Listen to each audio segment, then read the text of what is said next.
The dream starts with rain. Not the gentle kind, not the kind that makes you nostalgic. This one hits hard, metallic, fast, like it wants to clean something off the world. Then the knife. It's already in my hand.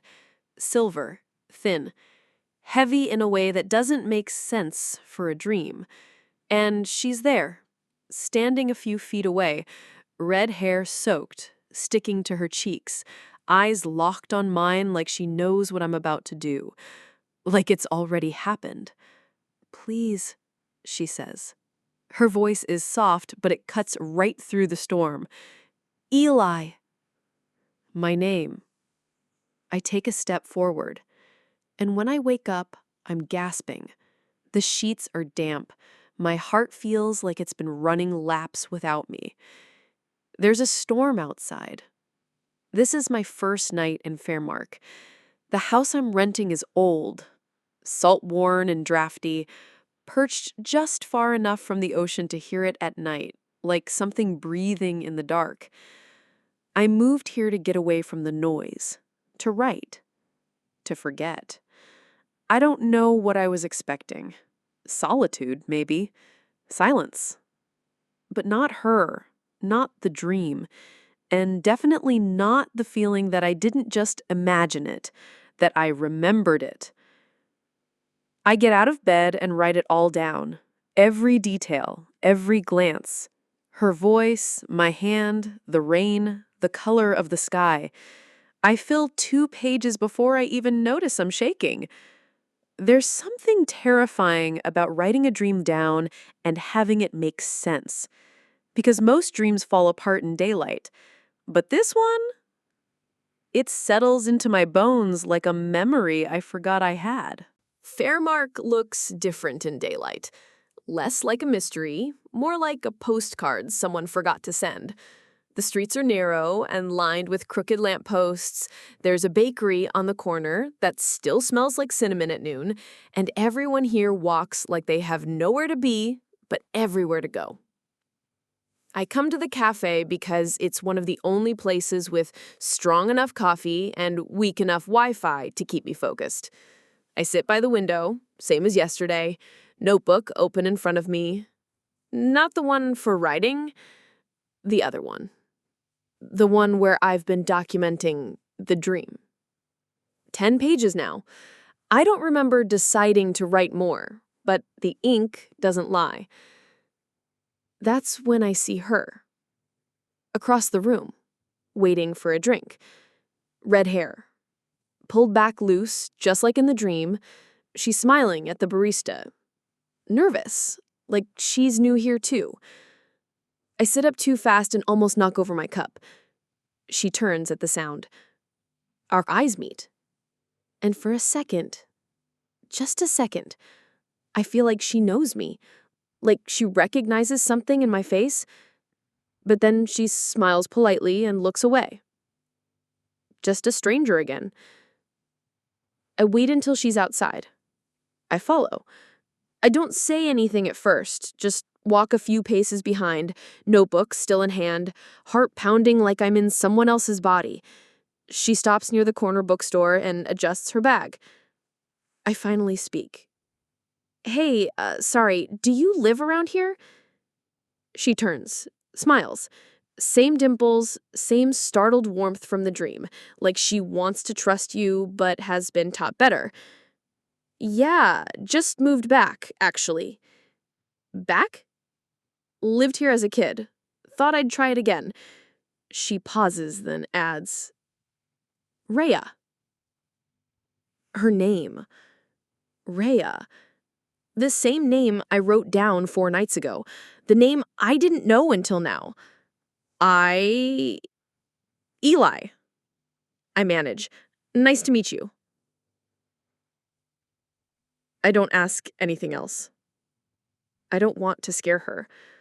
But as I walk back toward the cliffs, notebook clutched tight to my side, I keep whispering the same thing to myself. This isn't déjà vu. This is something else. Because now I know I didn't dream about a stranger. I dreamed about someone real.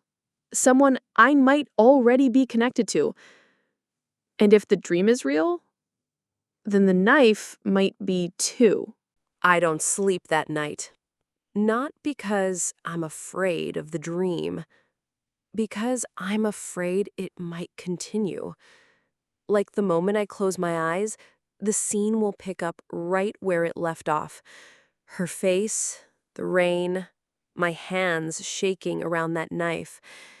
So, instead, I walk. Fairmark is quiet after midnight. No traffic, no streetlights past the docks, just ocean wind and the occasional creak of old shutters shifting on their nails. I follow the route from my dream. I don't mean to. My feet just know where to go. Down the boardwalk, past the rusted playground, to the path behind the cliffside inn. It's all there. The exact curve of the trail, the broken fence post, the rock with the notch in it. And then, the drainage tunnel. Wide, circular, built into the base of the hill. I remember standing there in the dream, rain pouring down through the metal grate, blood mixing with water at my feet. But tonight it's dry. Quiet. Too quiet.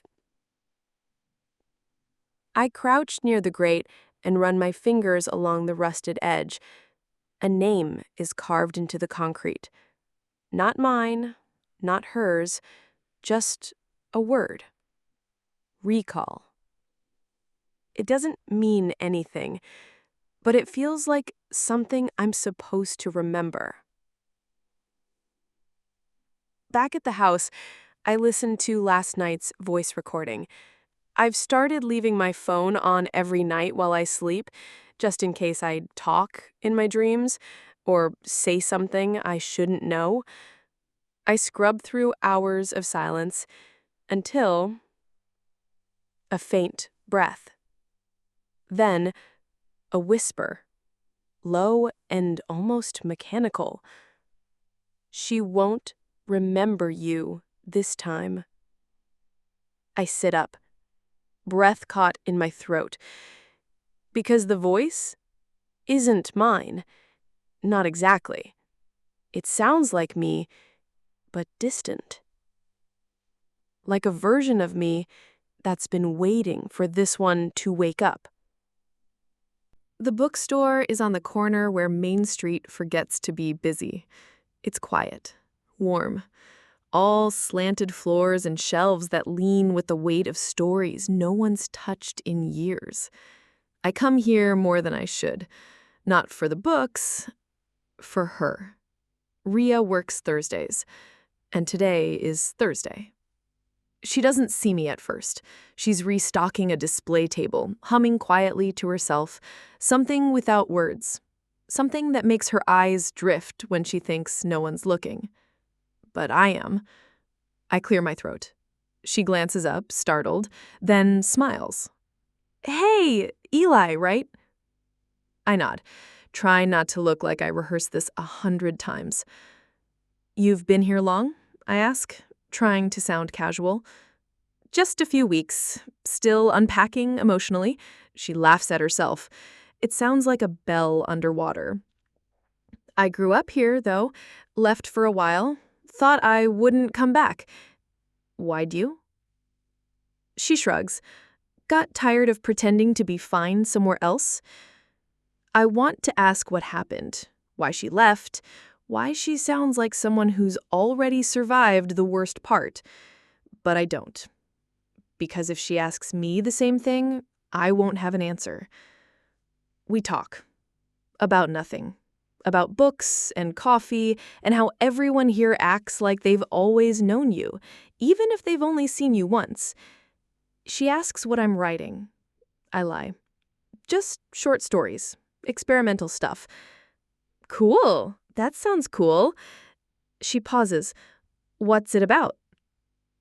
I freeze for a second too long. "Memory," I say finally. "How it plays tricks." She tilts her head, like she's deciding something. You ever get that thing where you meet someone and feel like they were important once? Like in another life? My heart stops. Yeah, I say. All the time. When I leave, the air feels heavier. Like something important just passed between us, but neither of us is ready to look it in the eye yet. I write down every word when I get home, but my handwriting looks different than it did this morning. Sharper, neater. Not mine. Mine, but from before. I wake up with blood under my fingernails. It's dry. Not a lot, just enough to feel like a question I'm too afraid to ask out loud. I check my arms, my face. Nothing. No cuts, no pain, just the residue, like I did something while I was someone else. I go to the bathroom, scrub until my hands sting. Then I check the recorder, the audio from last night. My fingers hesitate before pressing play. The first 30 minutes are nothing, just the hum of the old fridge, the occasional shift of the wind. Then, breathing. Mine, uneven. Then, something else. Barely audible, like footsteps on wood or whispers through cloth. Then a voice, familiar and not. You said you wouldn't come back.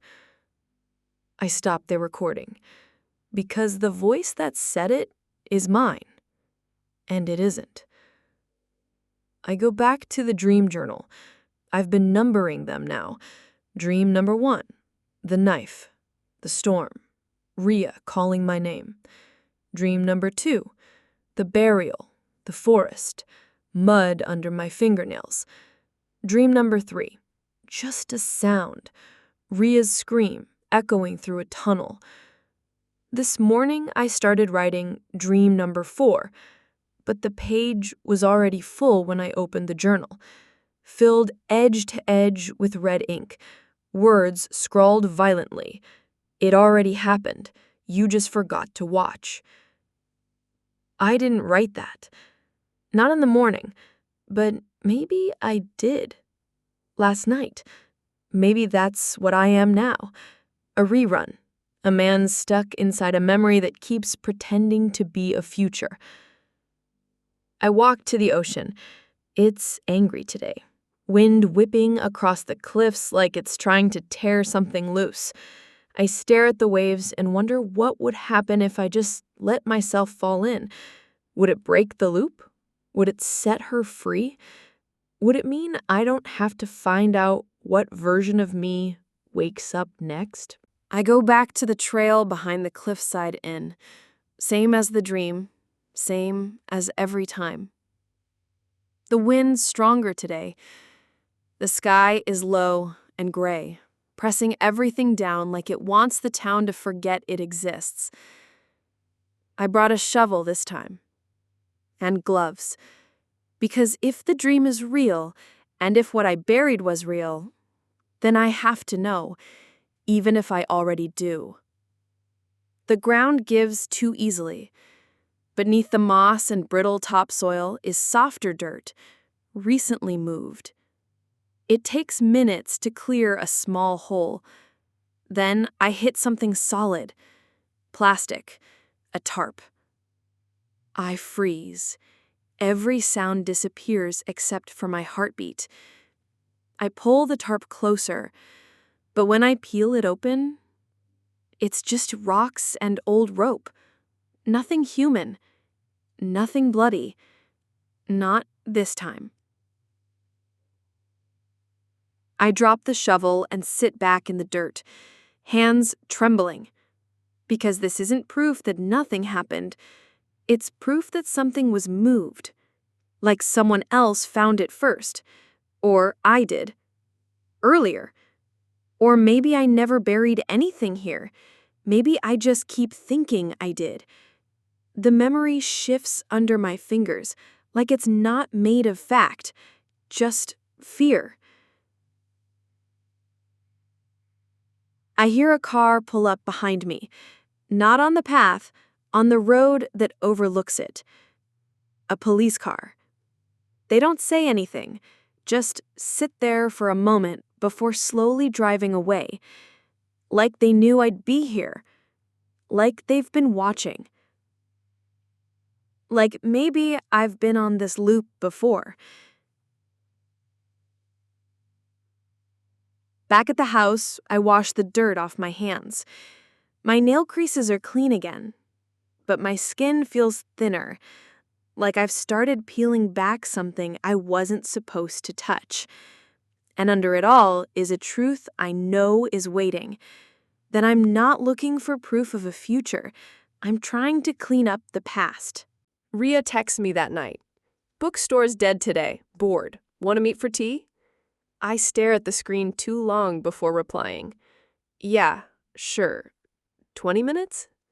She's already there when I arrive. Same table by the window, same soft smile, but something's different. She looks tired, like her sleep hasn't been kind, like her dreams might be starting too. We talk, light stuff, like people trying not to notice how close the air feels. She laughs, I pretend to, but the whole time, I keep seeing her from the dream. Not the version in front of me, the version that's bleeding, reaching for me, whispering my name like it's the last one she'll ever say. I ask her if she's been sleeping well. Not really, she says. Weird dreams. I think moving back triggered something. Like what? She shrugs. I don't know. Like a version of me that stayed here. She stirs her tea, avoids my eyes. Do you ever feel like you're not living the right version of your life? She asks. I almost say yes. I almost say, I think I've lived this moment before.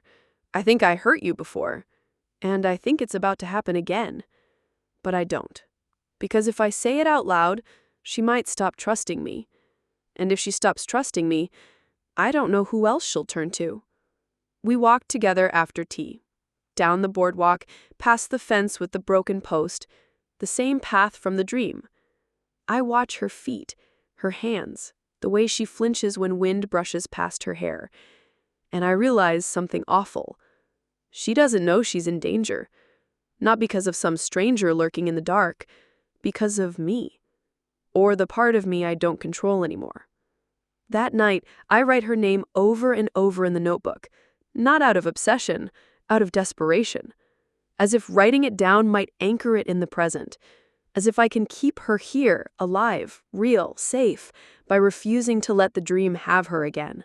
This one is different. There's no knife, no blood, no scream, just motion. I'm running. The trail behind the inn blurs beneath my feet. The wind whips past my ears. I know where I'm going, and I know I'm too late. But I keep running. And when I reach the clearing, she's there. Rhea. On her knees, hands over her ears, shaking like the sound of the storm is inside her skull. But someone else is there too. A shadow. No face, no voice, but I know who it is. It's me. Except I'm not holding the knife this time. I'm trying to stop him. Don't touch her, I scream, but neither of them hears me. And then the shadow turns. His face isn't mine, but it wants to be. Wants to wear me like a coat I forgot to take off. I wake up, gasping, clutching the side of the bed like it's the only real thing left. I look in the mirror. My eyes are different. It sounds stupid, I know, but there's something off. They're too steady. Like they've seen something I haven't yet. Or worse, like they've already seen it and are just waiting for me to catch up. I open the dream journal. The latest entry is already written. Handwriting's mine, but cleaner, straighter, confident. It says, "We're getting closer. Don't interfere." That's not a warning. It's a command. And I don't know who I'm hiding from anymore. The version of me I was trying to remember, or the version that never forgot. Rhea doesn't show up for work today. I checked the bookstore window. Twice. Closed signs still hanging. Lights off inside. I text her. No response. I wait an hour. Walk past her street. Her apartment door is closed. Curtains drawn. I don't knock. Not yet. Because if I knock and no one answers, then it becomes real. And I'm not ready for that. That night, I dream again. But it's not a nightmare. It's quiet. The room is still. Rhea is lying on the floor, eyes open, not afraid, not surprised, just done. And I'm kneeling beside her, whispering something I can't hear.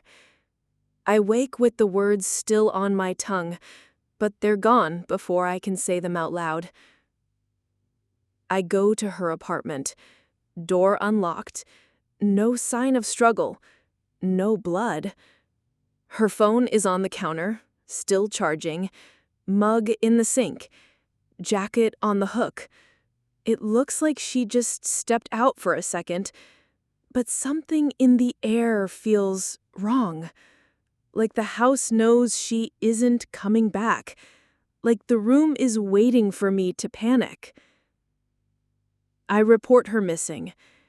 The officer at the desk asks too many questions. How long have I known her? Have we been close? Why were you in her apartment? My voice shakes too much to hide it.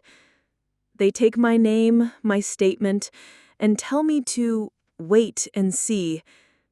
But I can see it in their eyes already. They think it's me. Maybe they're right. Because part of me isn't sure anymore. Not about what's real, not about what I've done. There are hours, entire nights I can't account for, voicemails I don't remember leaving, journal entries I swear I didn't write, and a voice that whispers behind every mirror, "You're not the one in control anymore." I find her at the edge of town, not hurt, not dead, alive, but terrified. She's holed up in an old shed behind the cliffs, the door half-boarded, like she barricaded herself in with whatever courage she had left. When she sees me, she flinches. Not just fear, recognition. "Don't come closer," she says. Her voice cracks on the word don't. I freeze. Hands in the air, breath locked in my chest. "Rhea, what happened?" She shakes her head slowly. "You happened." I open my mouth to explain, to say something, anything that sounds sane. But then she says it. "You came after me last night. It was you." "No, I didn't. I was home. Not you now," she says. "The other you, the one who already knew everything." It clicks like a broken bone shifting into place. The dreams weren't warnings. They were memories. Not from this version of me, but from one that's already done it. One that snapped, that killed her, buried her. Maybe more than once. And somehow I came back with just enough of him still inside me. I take a step back. I don't want to hurt her, but I'm not sure what part of me might try. "You need to leave," I say quietly. "You need to get as far from here as you can." "And what about you?" "I'll stay." "Why?" "Because if I don't, he will." I walk her to the road, watch her disappear into the tree line. Then I go back to the cliffs. The wind is cold. Salt stings my eyes. My shadow stretches long across the dirt trail like it's trying to outrun me. I sit near the edge, take out the recorder, press record, and say simply, "If you're hearing this, you made it through again." I'm trying to fix it, or at least not repeat it. She deserves to live in a world where I didn't exist. Then I stand, look at the waves, and step forward.